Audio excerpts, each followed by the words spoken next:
আমার রব আমার আল্লাহর পক্ষ থেকে জিবরিল আমিন জান্নাতি দুম্বা যখন ঢুকিয়ে দিল, আর ইসমাইল যখন ফেরেশতা জিবরিলের কোলে, সঙ্গে সঙ্গে ইব্রাহিম আল্লাহর বড়ত্ব প্রকাশ করে তিনি তাকবীর দিয়ে বললেন আল্লাহু আকবার, আল্লাহু আকবার।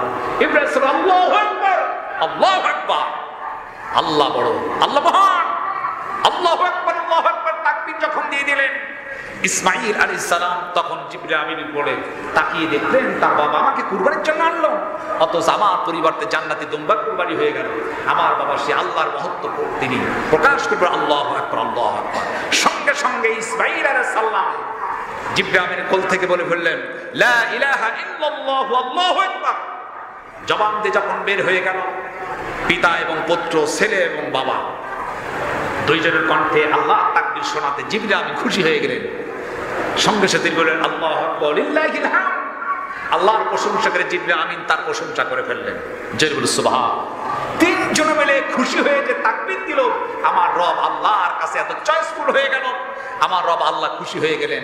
যার কারণে এই তাকবীরটি যারা বালেগ বালেগা, যারা নামাজি বালেগ বালেগা, যাদের বয়স হয়েছে, যাদের প্রতি নামাজ ফরজ, আরাফার দিবস 9ই জিলহজ ফজর থেকে শুরু করে নিয়ে 13ই জিলহজ আসরের নামাজ 5 দিনে 23 ওয়াক্ত ফরজ নামাজের পর কমপক্ষে একবার আল্লাহু আকবার, আল্লাহু আকবার, লা ইলাহা ইল্লাল্লাহু আল্লাহু আকবার, আল্লাহু আকবার ওয়ালিল্লাহিল হামদ, এই তাকবীর পড়াটিকে আল্লাহ পাক ওয়াজিব করে দিলেন, জোরে বলুন সুবহান।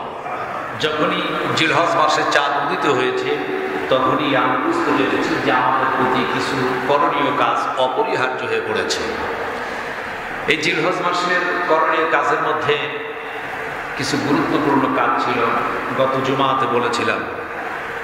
তার একটি ছিল কি, জিলহজের 9 তারিখ পর্যন্ত, অর্থাৎ প্রথম 10 দিনের ফজিলতের মধ্যে ছিল যে নখ, গোঁফ বা অন্যান্য কিছু থেকে কর্তন না, এরপর প্রথম 9 দিনের রোজা রাখা, অর্থাৎ বিশেষ করে আরাফাত দিবসে রোজা রাখা, এটা হচ্ছে গুরুত্বপূর্ণ একটি ইবাদত।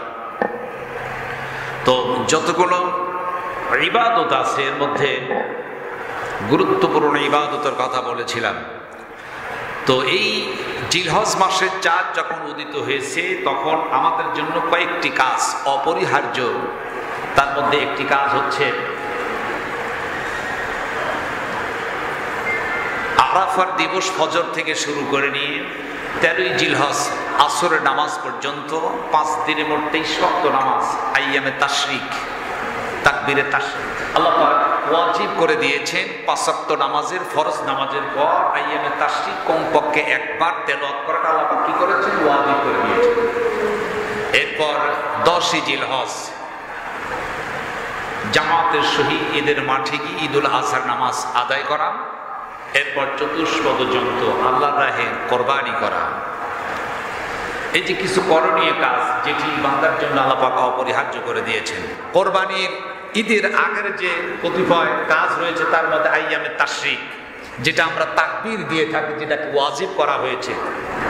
এই আইয়ামে তাশরিক যেটা আমরা তাকবীর দিয়ে থাকি, যেটা হচ্ছে ইব্রাহিম আলাইহিস সালাতু ওয়াস সালাম তিনি যে তার সন্তান ইসমাঈল আলাইহিস সালাতু ওয়াস সালামকে কুরবানি করার জন্য নিয়ে গিয়েছিলেন, সেখান থেকে এই তাকবীরটি এসেছে তার ইতিহাস।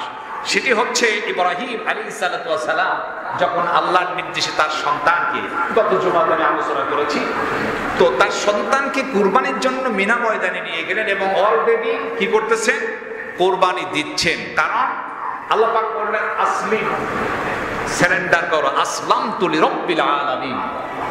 সে সারেন্ডার করলেন ইব্রাহিম এবং ইসমাঈল, সন্তান, বাপ এবং বেটা দুইজনই কি করলেন, একজন ইত্তেবা করলেন, আল্লাহর হুকুমকে মেনে নিলেন, অনুগত হয়ে গেলেন, তারা সারেন্ডার হয়ে গেলেন আল্লাহর হুকুমকে, সব দায়িত্ব তিনি মেনে নিলেন। আর কি করলেন, ওয়াতাল্লাহু লিল জামিন, তার সন্তানকে কাঁধ করে শুইয়ে দিলেন।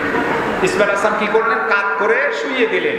যখন শুইয়ে দেওয়া হলো, শুয়ে দেওয়ার পর ইব্রাহিম আলাইহিস সালাম এখন আল্লাহকে সন্তুষ্ট করার জন্য ছুরি গলার উপর অলরেডি ধরেছেন, চোখ বাঁধা, নিজের চোখ বাঁধা, ইসমাঈল আলাইহিস সালামের চক্ষু বাঁধা আছেন, গলার উপর ছুরি চালাচ্ছেন। আল্লাহ পাক তো আসলে পরীক্ষার জন্য উদ্দেশ্য ছিল না যে তার সন্তানকে জব করুক। হযরত ইব্রাহিম আলাইহিস সালাতু ওয়াস সালাম যখন তিনি বিসমিল্লাহি আল্লাহু আকবার বলে সন্তানের গলায় ছুরি যখন চালাচ্ছেন, সঙ্গে সঙ্গে আল্লাহ রাব্বুল আলামিন ডাক মারে দিলেন, ওয়াদাইনাহু আইয়া ইব্রাহিম। আল্লাহ রাব্বুল আলামিন তখন ডাক দিয়ে বলে, হে ইব্রাহিম। ইব্রাহিম আলাইহিস সালাম নাম ধরে আল্লাহ পাক ডাক পেলেন, কদ সাদ্দাকতা রুইয়া, তুমি তো শব্দ আদেশ আমি যেটা করেছি সত্যই সেই হুকুমটা তুমি পালন করে ফেলেছো। আমি যা বলেছি কি করেছো সেটা তুমি পালন করেছো। ইন্না কাযালিকা নাজিল মুহসিনিন, আর আমি আল্লাহ পাক এভাবেই কর্মশীলদেরকে পুরস্কার দান করে থাকি। সুবহান। তার কারণ আল্লাহ পাক বুঝাচ্ছেন, আমি তোমাকে কি করতে চেয়েছিলাম, আমি একবার তো তোমাকে এটা করেছিলাম পরীক্ষা, জবাই করার উদ্দেশ্য ছিল না। ইন্না হাযা লাহুল বালাউল মুবিন, আমি তোমাকে কি করলাম, পরীক্ষায় তুমি উত্তীর্ণ হয়েছে, আমি তোমাকে পরীক্ষা করেছিলাম। সুবহান। হযরত ইব্রাহিম আলাইহিস সালাতু ওয়াস সালাম তাকে আল্লাহর পক্ষ থেকে ডাক দিয়ে জানালেন, আমার বন্ধু সন্তানকে কুরবানি করতে হবে না। জিবরিলকে পাঠানো হলো, জান্নাত থেকে হিষ্টপুষ্ট মোটা তাজা দুম্বা পাঠিয়ে দেওয়া হলো। ইব্রাহিম সালাম চক্ষুটা বাঁধা, ইসমাইলকে চুরির তল থেকে টান দিয়া জান্নাতি 40,000 বছরের পূর্বের সেটাকে লালন পালন করা হলো। যেটা ছিল জান্নাতের মধ্যে, দুম্বাটি সুরের তলে দিলেন, বিসমিল্লাহি আল্লাহু আকবার বলে ইব্রাহিম আলাইহিস সালাম কুরবানি যখন জবাই করলেন, বুঝতে পেরেছেন এখন কুরবানি হয়ে গেছে। চক্ষুটা খুললেন, চক্ষু খোলার পর হযরত ইব্রাহিম আলাইহিস সালাম তাকিয়ে দেখলেন তার সন্তান ইসমাইল তো কুরবানি হয় নাই, বরং ইসমাইল আলাইহিস সালাম জিবরিল আমিনের কোলে বসা, আর তারই পরিবর্তে হিষ্টপুষ্ট একটা দুম্বানি কুরবানি হয়ে গেছে। এই দৃশ্য দেখলেন, দেখার সঙ্গে সঙ্গে তিনি বুঝতে পেরেছেন আমার রব, আমার আল্লাহর পক্ষ থেকে জিবরিল আমিন জান্নাতি দুম্বা যখন ঢুকিয়ে দিল, আর ইসমাইল যখন ফেরেশতা জিবরিলের কোলে, সঙ্গে সঙ্গে ইব্রাহিম আল্লাহর বড়ত্ব প্রকাশ করে তিনি তাকবীর দিয়ে বললেন, আল্লাহু আকবার, আল্লাহু আকবার। ইব্রাহিম আল্লাহু আকবার, আল্লাহু আকবার, আল্লাহ বড়, আল্লাহ মহান, আল্লাহু আকবার, আল্লাহু আকবার তাকবীর যখন দিয়ে দিলেন, ইসমাইল আলাইহিস সালাম তখন জিবরিল আমিনের কোলে তাকিয়ে দেখলেন তার বাবা আমাকে কুরবানির জন্য আনলো, অথচ আমার পরিবর্তে জান্নাতি দুম্বা কুরবানি হয়ে গেল। আমার বাবা সে আল্লাহর মহত্ব তিনি প্রকাশ করবেন, আল্লাহু আকবার, আল্লাহু আকবার। সঙ্গে সঙ্গে ইসমাইল আলাইহিস সালাম জিবরিল আমিনের কোল থেকে বলে ফেললেন, লা ইলাহা ইল্লাল্লাহু আল্লাহু আকবার। জবান দিয়ে যখন বের হয়ে গেল, পিতা এবং পুত্র, ছেলে এবং বাবা দুইজনের কণ্ঠে আল্লাহ তাকবীর শোনাতে জিবরিল আমিন খুশি হয়ে গেলেন। সঙ্গে সাথে বললেন, আল্লাহু আকবার, লিল্লাহিল হামদ। আল্লাহর প্রশংসা করে জিবরিল আমিন তার প্রশংসা করে ফেললেন। জয় বলুন সুবহান। তিনজন মিলে খুশি হয়ে যে তাকবীর দিল, আমার রব আল্লাহর কাছে এত চয়েসফুল হয়ে গেল, আমার রব আল্লাহ খুশি হয়ে গেলেন। যার কারণে এই তাকবীরটি যারা বালেগ বালেগা, যারা নামাজি বালেগ বালেগা, যাদের বয়স হয়েছে, যাদের প্রতি নামাজ ফরজ, আরাফার দিবস 9 জিলহজ ফজর থেকে শুরু করে নিয়ে 13 জিলহজ আসরের নামাজ 5 দিনে 23 ওয়াক্ত ফরজ নামাজের পর কমপক্ষে একবার আল্লাহু আকবার, আল্লাহু আকবার, লা ইলাহা ইল্লাল্লাহু, আল্লাহু আকবার, আল্লাহু আকবার, ওয়ালিল্লাহিল হামদ, এই তাকবীর পড়াটিকে আল্লাহ পাক ওয়াজিব করে দিলেন। জয় বলুন সুবহান। এজন্য ভাইরা, আগামী রবিবার ফজর অর্থাৎ 9 জিলহজ আরাফার দিবস হবে।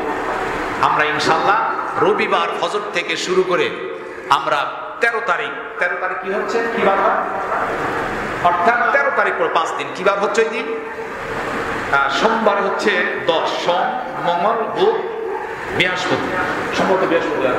যাই হোক, আমরা 5 দিন এই আইয়ামে তাশরিক তেলাওয়াত করব ইনশাআল্লাহ। আল্লাহ পাক তৌফিক দিন, সকলে বলে আমিন। এরপর রাসূল বলেছেন, আরাফার দিবসে যে ব্যক্তি রোজা রাখবে, যে ব্যক্তি আরাফার দিবস 9 তারিখে রোজা রাখবে, আল্লাহ পাক সুবহানাহু ওয়া তাআলা তার বিগত 1 বছর এবং সামনের 1 বছর, পিছনের 1 বছর এবং সামনের 1 বছর, 2 বছরের গুনাহকে আল্লাহ পাক ক্ষমা করে দিবেন। জয় বলুন সুবহান। আমরা আরাফার দিবস 9 তারিখে রোজা রাখবো ইনশাআল্লাহ। আল্লাহ পাক সুবহানাহু ওয়া তাআলা তিনি আমাদের সকলকে তৌফিক দিন, সকলকে আমিন।